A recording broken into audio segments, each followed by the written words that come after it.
Hello and welcome. My name is John Michael Collins. Thanks for tuning in to this week's episode. The music you just heard is fun, upbeat, and kind of depicts me. It was provided by my friends Marino and Noah Correa, who are part of a company called CinemaSonic. Head over to their website down in the description to find out how you could get quality audio and visual works for your next project. I played tennis today. It was nice. I can actually let go of the fact that I didn't win. Until Game 4, I had 1-0 sets. You know, you win some, you lose some. I think it's a really good thing to be able to confidently accept defeat. And someone told me the other day, failure is just an opportunity to learn and do better. When you do something to be better than someone, for the sake of being better than them, you are robbing yourself of like a million things in the world. I drank a red eye this morning. Some people call it a shot in the dark. Some people call it a red eye. I specifically asked for 12 ounces of drip coffee plus a pull of espresso.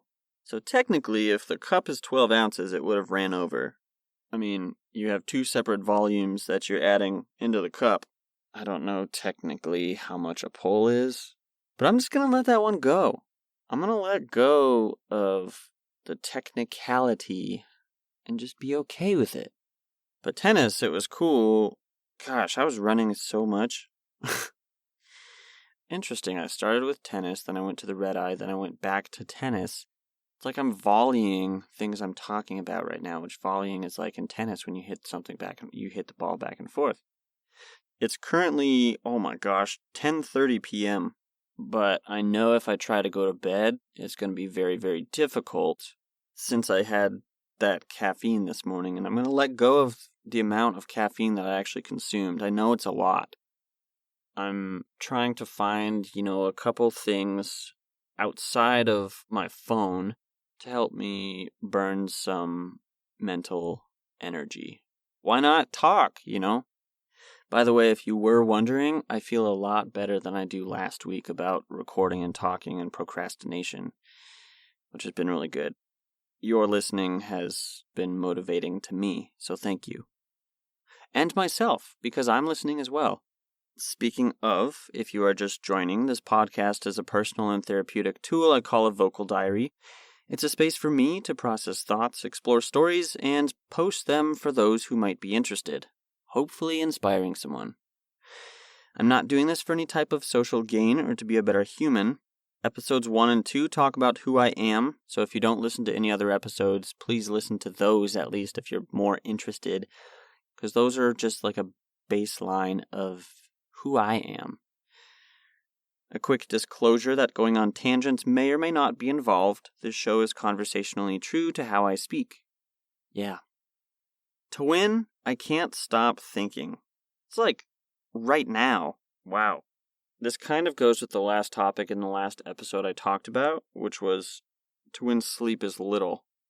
When you have thoughts racing 1,000,000 miles an hour in your head, I don't even want to begin to deconstruct what a thought is. Because that's just so confusing. I know what electrical signals are, and those happen in our brain. I feel like whenever I think of a brain, I think of like different compartments, and different things happen in different parts of it. And it's two separate mushy things working together. Specifically the anatomy of a brain. I feel like in school one time we may have had an actual animal brain. Ugh. But lots and lots of thoughts. It's a skill to be able to sort through them. I'm not perfect at it. When I try to sort through them, or I invite someone else into the chaos of my thoughts racing fast, I sometimes get in trouble. I have this problem. Maybe it's not a problem. Maybe it's great. But I know it has pushed people away, and that I regurgitate my thoughts onto a lot of people. Take this podcast, for example. I'm regurgitating thoughts onto myself. So in a way, it's like I'm getting a taste of my own medicine.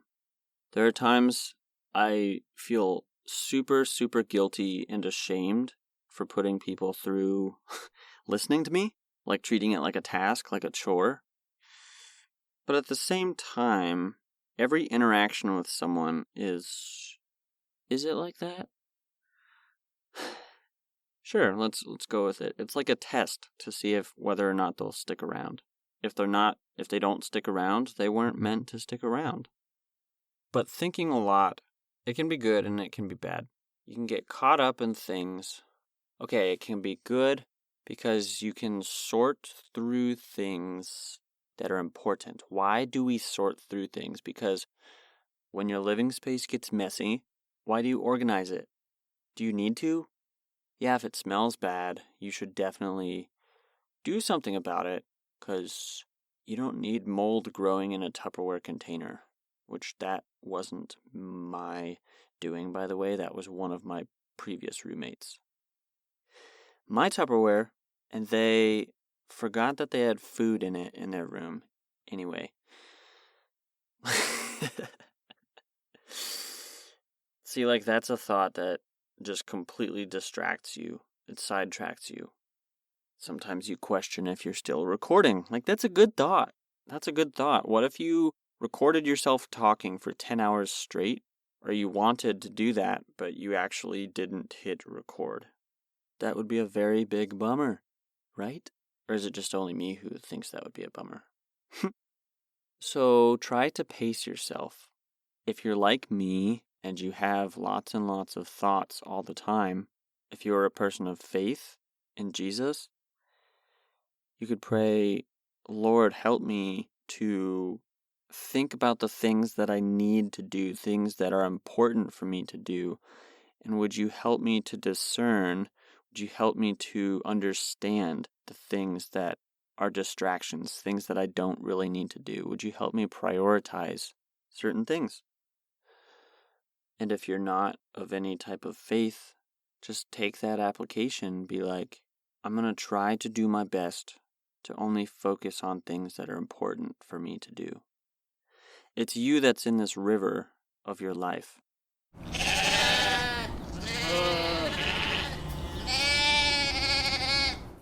To when I flew in a helicopter.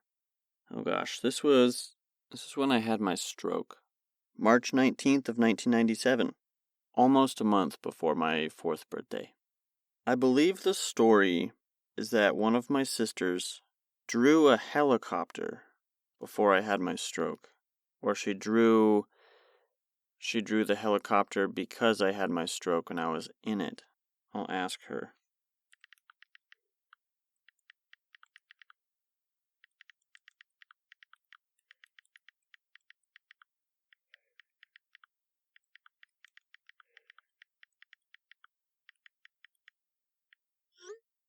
That's really the story, is when I had my stroke. Oh my gosh, it was before I had my stroke.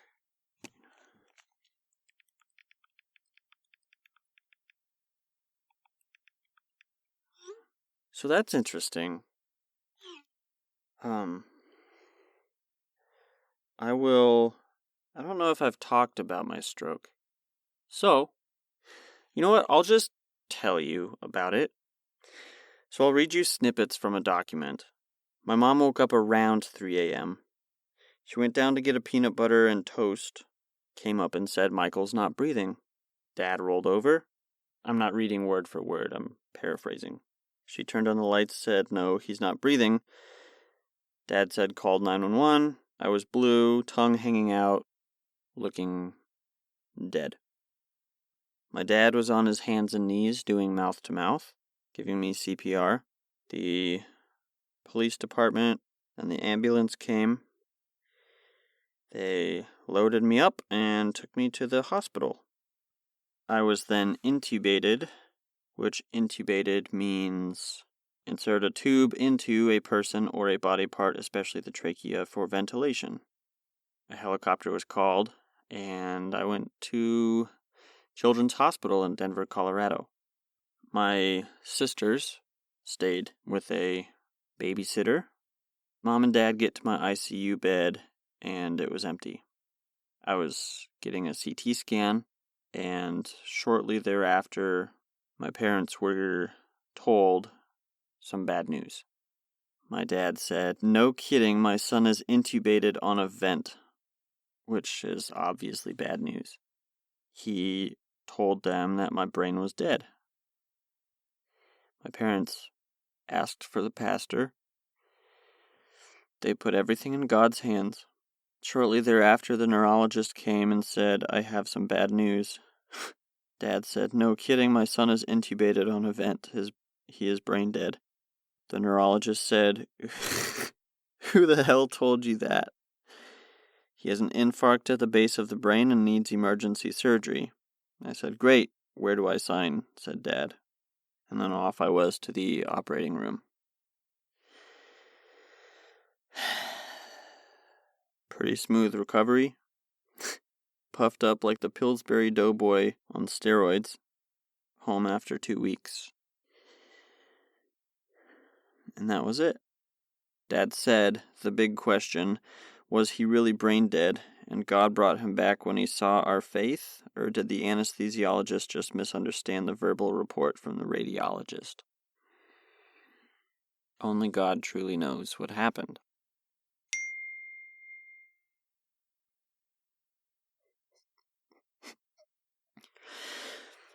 My sister said she drew the helicopter from a how-to book at school because I told her I wanted to ride in one. Everybody who's listening right now, just because I have a crazy story doesn't mean you don't. You also have a crazy story. You were given life. You were made from dust. I was made from dust. And there is a God who loves you so much. He loves you so much that he died for you. He was nailed to a cross, and he defeated death 3 days later. And in believing in that story, letting go of everything you ever want and following him, there's nothing better than this. I could say I'm sorry for crying, but I'm not going to. Simultaneously, my grandmother, living in Iowa, drove out to Colorado in the middle of the night and saw a comet pointed toward Colorado. I'm not saying this in any way to boast. I'm saying this because miracles are possible. And to her, that was God's way of saying that I would be okay. The creator of the universe. Thank you if you're still listening this episode and you haven't tuned out. If you have, I can't say anything because you're not listening. It's so easy for us to dismiss beautiful things, beautiful stories. We get so caught up in our day. There's so many thoughts running through our head, our minds, our puny little tiny minds that are so complex, that have endless amounts of things going on inside of them. I don't remember for a single second being in that helicopter. So if you were to ask me what it's like to ride in a helicopter, I'd say I don't know. But I want to. I want to ride in one. God is good. His name is Yahweh, Jehovah. His son's name is Jesus, Yeshua. And his spirit dwells in all those who trust him with everything. His spirit often has spoken to you in your own personal life, and you may have not even noticed it, but during your time listening to this.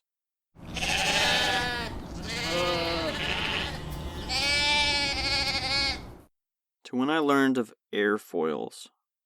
An airfoil is what gives a plane or helicopter the ability to fly off the ground. There are 4 forces that act upon. I feel like more people are familiar with an airplane, so we'll go with an airplane wing. An airplane wing is a lot more than just a long piece of metal or composite. You have 4 forces that are acting on it. You have gravity, which is the weight of the wing, the weight of the plane.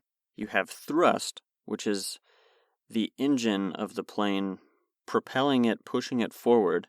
And then as it moves forward, you have air that travels over the wing. When the plane is going a certain speed, the air actually lifts the plane off the ground. Gravity is still acting upon it, so as long as the plane is still moving forward, it's going to stay in the air. And the last force you have is drag. Say you have a piece of metal that's sticking up on the plane, on the wing. It's like a brake. It is slowing the plane down. The goal is, how can we make this? I'm not an aerospace engineer, but how do we make this plane so efficient that we can sail it through the sky, whether it be at the cheapest cost, the most fuel-efficient way, the safest way? When you have a plane traveling at 500 miles per hour, or roughly 800 kilometers per hour, there's a lot of things that could go wrong, as I'm sure you've seen. So it's so important to know how to build an airplane, to build an airfoil, to securely build the wing.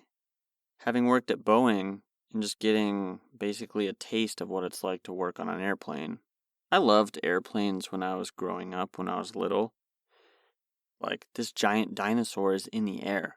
And, like, you can be inside of that giant dinosaur and drink coffee and eat a cookie. That's pretty cool. But when you get older, your brain starts losing. It doesn't start losing your inner child's imagination. It just starts covering it up with a bunch of stuff. I would highly encourage you, if you don't already, to think about how things work. Probably not everyone cares about how things work, but it's a really cool thing to do. I don't know who I would be if I didn't like to think how things work. When I would get off of work, there was this giant plane engine. I'll post a link to a picture of it in this episode's description. I stood next to it, and to imagine this thing can make an airplane fly is just insane. This thing that weighs probably, a couple elephants. To see something so big and to realize I'm so small. It'd be cool to be an astronaut too. It's cool to see pictures of space. But every time you see a picture, every time you take a picture, you're like, this doesn't do justice. This picture doesn't explain exactly what I'm seeing, because there's something that I'm experiencing that the camera cannot show, cannot display. And that's that feeling of awe or transcendence. Like the time I was in Taiwan and I looked up at the stars, I was just like, oh my goodness. I am so small compared to the universe. Whoa, what? But anyway, transcendence. Existence or experience beyond the normal or physical level. So it's just this sense, this feeling that's like, it's inexplainable. It's like, wow, it's not something you normally feel. How can I experience that right now? Imagine all the bones in your body. How many bones you have, all the muscle, the tendons, the skin, your blood, all the fluids that we have, our organs, how everything is put together just in such a, almost like an orchestrated way. It's pretty cool. I really want to thank you from the deepest part of my heart for tuning in to this episode. If you liked it, please share it with your family and friends and to anybody and everyone you know. Also, if you don't mind, head over to my website, which is my creative portfolio, johnmichaelcollins.com.